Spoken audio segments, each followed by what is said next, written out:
Welcome to Advancing Your Mission web series with HSO. I'm happy to be here with you today to go through this quick web series to help support your mission using the Microsoft Cloud for Nonprofit. Today, we're going to focus on the event management within the fundraising engagement module. Now, event management within fundraising engagement helps to support your nonprofit organization by offering a complete end-to-end event management solution, including the registration process. Some of the key record types within the event management module are the event setup, which is the foundation of the event management module, and the starting point. Registration packages, which showcase who and what has been purchased during that event registration. Think of this as a process wizard, which you'll be able to configure for each event. Ticket registrations, which is a byproduct of the registration packages and represents the purchased tickets from that registration, and the event tables, which gives you the ability to create table layouts so that you can put your top donors together all at one table. Some of the common challenges that we see here at HSO for nonprofit organizations are unable to track and manage event costs, attendance,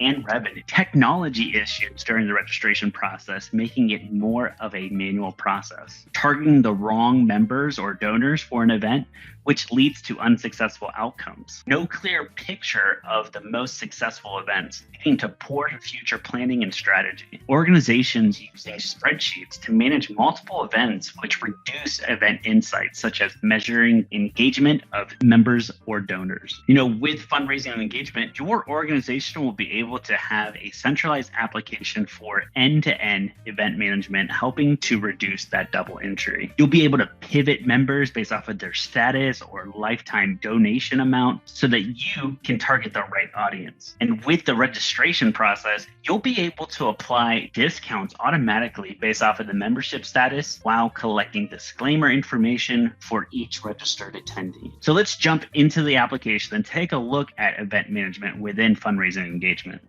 So as you can see, we're in Dynamics 365 Fundraising Engagement, and I'm going to change my area to events. When I change my area to events, you'll notice that not only does my dashboard change here, but also the sub areas here on the left-hand side. You can see relationships, manage events, manage lists, setup, and then event transactions. What I want to do is I want to start in the event setup section of this module and open up the end of the year fundraising ball. You'll notice we have very basic information about that event. We also see when's it going to start, when's it going to end. We can see here the budget allocated towards it. We also have the capacity as well as the goal in terms of how much are we looking to generate from this event. If I go to the event venue, you'll notice here I have the venue center here. I also have the address information. And as I go into components, this is where we actually start to build out this event. We can associate different disclaimers to this. We can associate the different sponsorship packages that are available. You'll notice here I have the gold package and it costs $5,000 per, and there's 50 of them. We also have the ability to showcase tickets too as well, and products as well as donations. So this will all make sense here when we go through the registration process. You'll be able to see the different kinds of tickets, the products that are associated to it, as well as the donations that an individual has the ability to contribute while they're registering for this event. Our preferences here, this is where we have that ability to actually bring over that t-shirt size. Since we're giving away those 50 free t-shirts, we want to be able to bring that over for this event. So just by clicking on this arrow here, you'll notice that t-shirt size will actually come over for this event. Also, if there are any kind of dietary restrictions or requirements, we have that ability to bring that over too as well. So as we're going through that registration wizard, we have the ability to collect this information. The event revenue here tab gives us the ability to see how many sponsorships or how many tickets have been sold. What is the total price of those tickets, right? Rolling up all of that key information in the event at the highest level here so that we can quickly be able to see how well is this event doing. And on our last tab, we have the administration. This will give us the ability to see who actually created this record, when was it created, as well as when it was last modified. So after setting up that event, putting all this key data together, what we want to do is we want to go through a registration process. So let's say someone calls us on the phone here and they say they would like to register for this event. We can go to new registration here at the top, and you'll notice a new registration package will open up for me. I have the ability to put in here the donor, and also at the same time, you'll notice down here at the bottom, all of that information that I used or that key data that that I set up for that event is now available to me in this registration package. We have the disclaimer here where I have the ability to accept that. I can also have the ability to say if I'm going to be a sponsor, if Hayden would like to be a sponsor or not. We're going to say he would like to be. A single ticket here. You'll notice that it automatically fills in his name as well as his email address and phone number, so I don't have to fill that out. We can see preferences here. I can add a preference. What's his t-shirt size? So I could say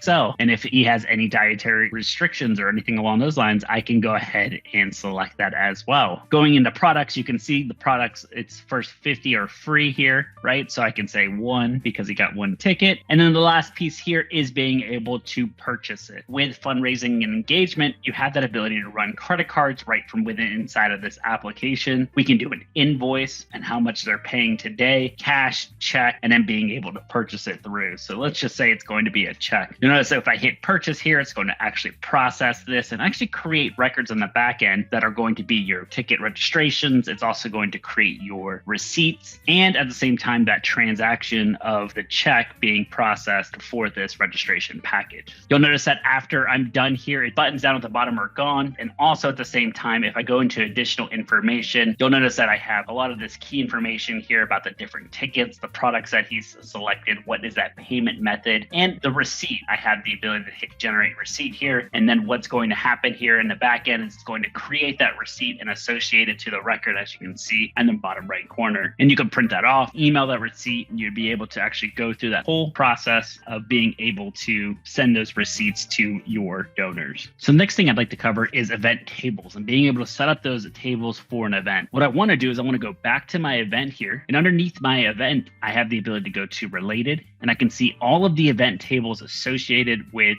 this event. I can open up one of these tables and you'll notice that it has a table capacity of 4. I can put even a number to that table, right? I can also put any kind of tickets or anything along those lines. If someone is purchasing an event ticket for a table, like purchasing a whole table, you can definitely do that too as well. So what I'd like to do is actually associate that registration that we just went through with Hayden to this table. So in order to do that, I can go ahead and go into add existing here. I can see exactly which registration it is because it's my recent records. I can select that registration and go ahead and hit add. As soon as I add it, you'll notice that Hayden's here with that actual event and that event ticket. And at the same time, I can see a quick status of that actual registration has already been paid for. After looking at that registration, what I can do is I can go ahead and open up this registration. So no longer are we in that registration packages, we're in the registration record. And now this is where the combination of all of that information comes together for me here about Hayden's registration, where I have the ability to see the